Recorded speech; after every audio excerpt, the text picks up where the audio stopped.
Buonasera, ci troviamo stasera 9 dicembre 2010 presso il Salone dell'Enel in cui c'è una mostra di quelli dell'US di una volta e abbiamo qui di fronte il signor Ferin Paolo che è una memoria storica della SAD, della SFE e dell'Enel che ci racconta e ci illustra la mostra. La mostra è stata organizzata e voluta da un gruppo di ex dipendenti dell'Enel ed in particolare da Francesco Basso e Zucco Roberto, con alcuni altri collaboratori, per ricordare i tempi passati, tantissimi anni di lavoro e di impegno nell'ambito dell'azienda elettrica, sia Enel sia precedentemente della SFE e anche della SADE, perché la SADE, non dobbiamo dimenticarlo, che era la capofila, la società da cui le consociate, tra cui la SFE, avevano riferimento. E quindi questa serata, questa mostra, è stata voluta proprio in ricordo di tanti anni di lavoro, ma in particolare di tante fasi attraverso cui è passato il settore elettrico, dal periodo della pre-nazionalizzazione, quindi delle imprese private, tra cui la SADE e la SFE, successivamente nel 62 la nazionalizzazione, quindi la sorta dell'Enel e quindi tutto il percorso che è stato portato avanti dall'Enel grazie anche ad una diversa politica dal punto di vista operativo, cioè la base era portare l'energia elettrica anche nelle campagne, portare l'energia elettrica anche nei posti più sperduti del paese, in quanto l'Enel rappresentava un riferimento dal punto di vista del servizio. Io mi auguro solo una cosa, che l'Enel, che in questi anni è cambiato ed è cambiato profondamente, possa trovare effettivamente un punto di equilibrio tra esigenze di finanza e le esigenze di programmazione degli impianti, di organizzazione operativa, che possa effettivamente essere in concreto un'azienda di riferimento sia in campo nazionale che internazionale.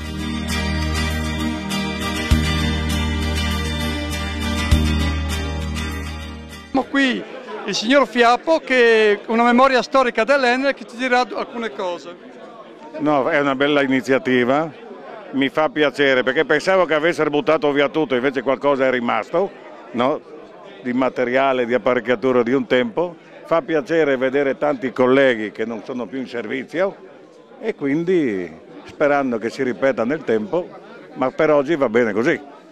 Abbiamo con noi il signor Basso Francesco, un organizzatore della mostra di Quai des Lurs, ci dica qualcosa. Dicono che io non sono contento di mettere tante gente che era il nostro scopo. E volevo far favelare il cortile di Vore di una volta, che all'era tante animate, tante solidarietà, insomma, l'era una bella famiglia grande e che noi abbiamo voluto tornare a Mettidonge anche con ciò che noi abbiamo arrivato a Tiradonge, perché è un po' che di materiale non se l'ha dato l'Enel, un po' che lo vendiato le nostre soffitte, se abbiamo messo donde queste robe che spero che siate due contenti, ecco, di vedersi e di tornare a rivivere questi momenti. E la sirena che insomma abbiamo sempre sentito, che mi fa un po' di nostalgia anche sentirla, perché non sa inclamata lavoro per tanti anni, che dopo dal 76 non abbiamo potuto più suonare, ma le abbiamo suonate con che dai pensionamenti, e che è la sirena che anche dall'allarme durante la guerra. Ecco.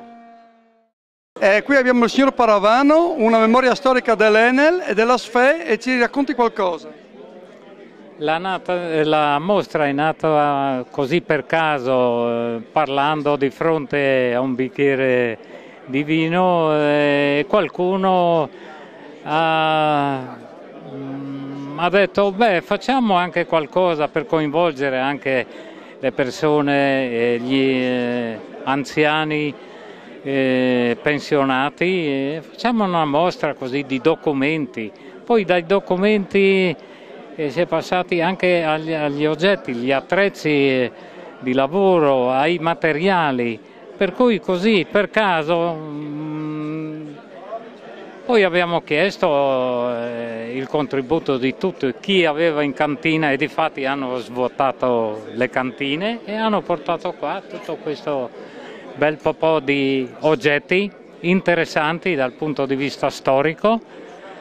E, come sappiamo, oggi abbiamo una tecnologia molto più avanzata, ma come un albero senza radici non sta in piedi, anche in questo caso siamo partiti dalle radici in pratica fino alla tecnologia attuale. Abbiamo cercato di dare, senza riuscire, data la mole di oggetti esposti, di dare un'indicazione per settore in aree tematiche, a partire dalle linee elettriche, aeree e in cavo, alta tensione, media tensione, bassa tensione.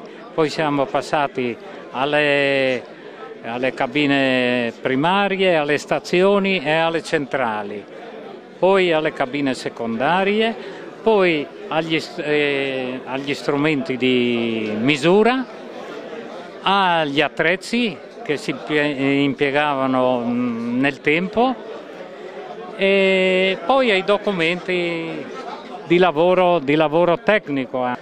E il fiore all'occhiello direi che sono le lampade di Malignani, che sono esposte al centro, che ripercorrono un po' gli albori dell'illuminazione. Infatti Udine è stata una delle prime città ad avere l'illuminazione pubblica, no? Si sa peraltro che Edison ha acquisito il brevetto del Malignani. Così per sommi capi è il significato di questa mostra. Ci illustri il percorso e l'anno in cui è stato il passaggio dalla SFE all'Enel?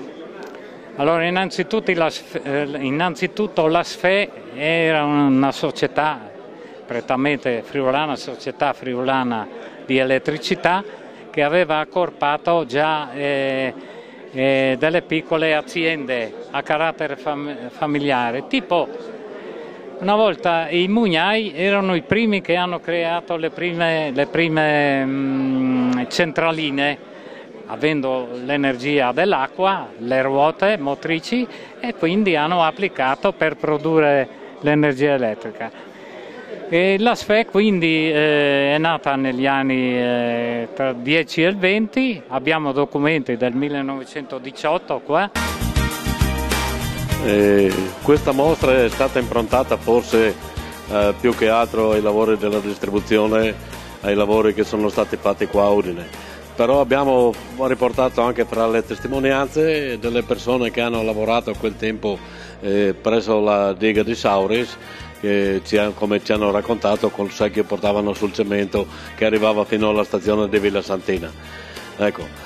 Quindi tanto per capire che noi abbiamo cercato anche di allargare al settore della produzione, anche se non siamo riusciti a dare quell'impronta fenomenale. Dei musei importanti sulla produzione dell'energia ce n'è un po' sparsi per tutta Italia. Come distribuzione invece questo è un esempio unico di momento di raccolta di tutti quelli che sono i ricordi, gli oggetti, le attrezzature che venivano utilizzate alla distribuzione.